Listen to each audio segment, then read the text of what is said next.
Mimi nashukuru ni kwamba timu ya Wizara ya Afya kwa kushirikiana na wadau mbalimbali ndio wanaandaa mkutano mkubwa ambao utajulikana kwa jina Tanzania Dental Expo kati ya tarehe 30 mpaka 31 Mei mwaka huu, tunatarajia kufanyika Mlimani City. Na huu utaleta wadau mbalimbali sio tu kwa nchi ya Tanzania bali kwa kanda ya Afrika pamoja na duniani kote. Na hao wadau ni wale wanaohusika na masuala ya afya ya kinywa na meno. Na tunashukuru sana kwamba Tanzania kwa kipindi cha miaka 4 iliyopita uwekezaji mkubwa sana umefanyika katika eneo hili la afya ya kinywa na meno.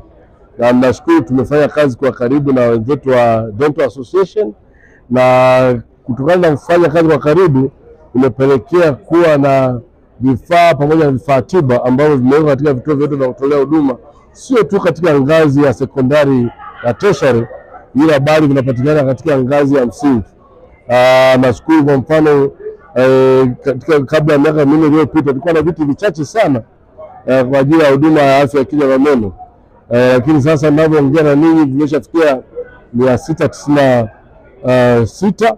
Lakini tunashukuru pia serikali ambayo inaongozwa na Dr. Samia Suluhu Hassan imeweza kuajiri wataalamu wa afya ya kinywa na meno 400, ambao hiyo ni hatua kubwa sana, kwa sababu siku zote tulikuwa tukipata changamoto na hata kwa mahitaji madogo ilikuwa watu wanapewa rufaa kwenda maeneo ya mbali sana. Lakini hii tunashukuru sana serikali imeweza kufanya jambo hili. Lakini kiacha hivyo kuna x-ray maalum kwa ajili ya afya ya kinywa na meno zimeweza kununuliwa na serikali na zenyewe zimetawanywa katika vituo vyetu vyote vya kutolea huduma.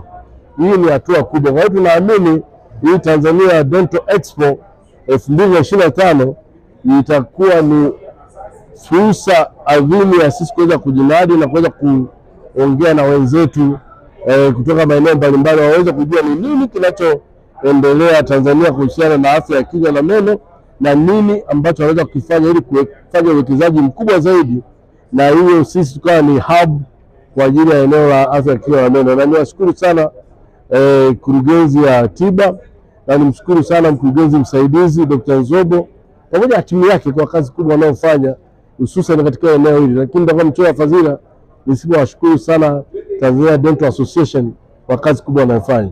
Kwa hiyo mimi niwakaribishe watu wote katika Tanzania Dental Expo 2025 kwa sababu hiyo ni eneo ambalo litasaidia kutukutanisha na wadau mbalimbali. Asante sana.